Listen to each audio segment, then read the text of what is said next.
Okay, if I could change the point system, I'm actually probably going to do my own tournament here soon. Probably with Triumph United, that's my main sponsor.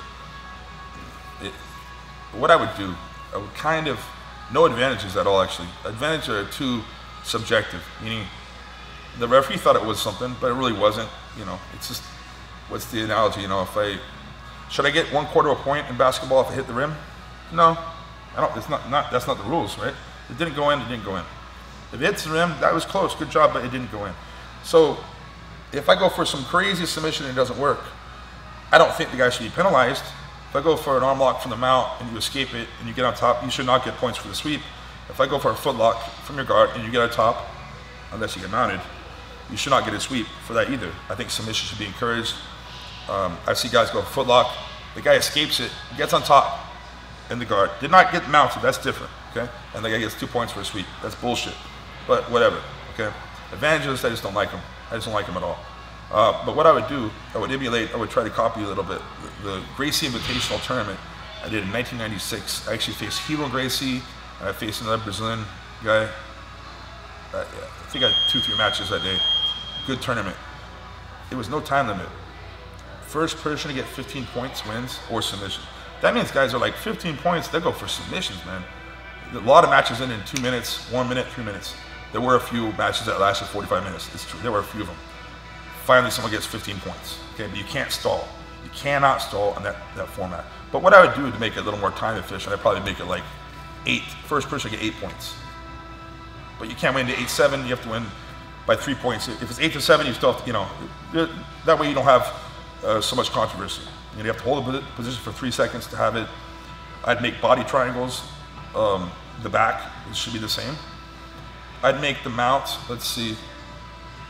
That's controversial.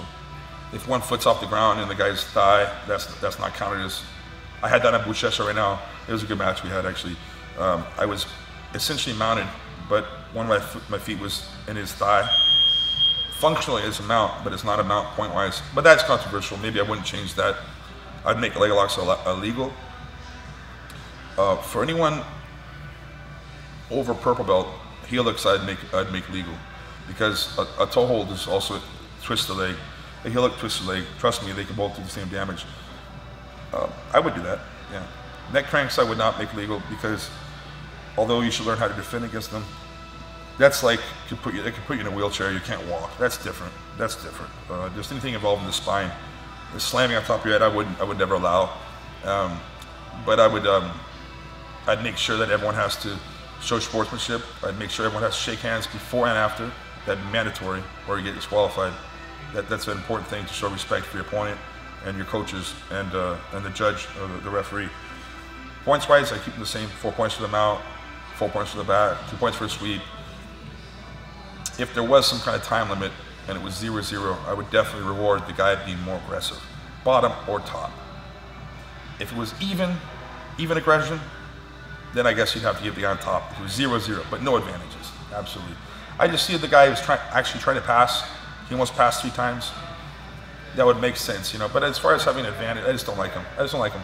Because guys get an advantage in their mind, I'm winning, and they're going to hold on for one advantage, and they'll be satisfied with that.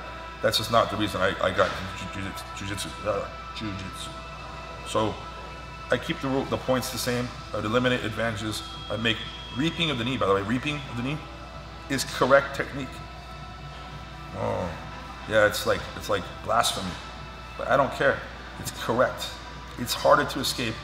It's like saying the Kimura, oh, I can hurt the shoulder, so let's make that illegal. No, you're taking away the effectiveness of Jiu-jitsu, you know?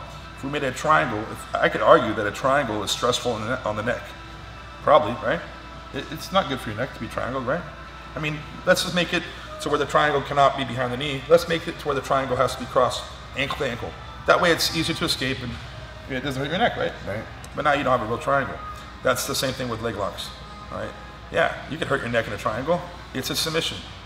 You could hurt your knee if you roll out incorrectly from a heel hook, but if you make that illegal, you're taking away the effectiveness and the reality of leg locks. And when someone knows that stuff correctly, that's your problem. If it's in a tournament where that's legal, you're going to probably lose by that. You know, whatever you have not studied and your opponent has studied, that's your weakness. It can be used against you. There we go. That's what I would say. I also have my apps are coming out real soon. I mean, pretty much they're up already, I guess. I guess it's already in the Android app store. It's going to be up, I think, tonight, tomorrow. Just my basic ones. I don't know if they're like $4 or something like that. You know, there's the just submission ones for my DVD, and we're going to keep adding new ones, you know, and they're not going to be very expensive. I think they're only $2.99, Coach. Yeah, something like that, yeah. There's nothing, there's like, I don't know how many details there are in each one, but it's being developed right now. So that's like the next thing. People are doing apps, and it should be in the iPhone store too pretty soon too, so people can check that out. It'd be fun. I also have my fighter house here in San Diego. If anyone ever wants to come out and train with me, it's cheap. It's just $30 a day. It's a bunk bed, but it covers your cost of training here at the gym with me, and it's living on the beach. Shared living, of course, but it's cheap way to come train in San Diego with me. So a lot of people come from overseas or other places in the USA, get a hotel, $100 a night, and then you have to pay the gym fee. It's a real affordable way for people to come out to San Diego, train at the top level of the world for an affordable price. DeanLister.net. My email is deanlister@gmail.com. If anyone has any information, hit me up, and I'll see you on the mat.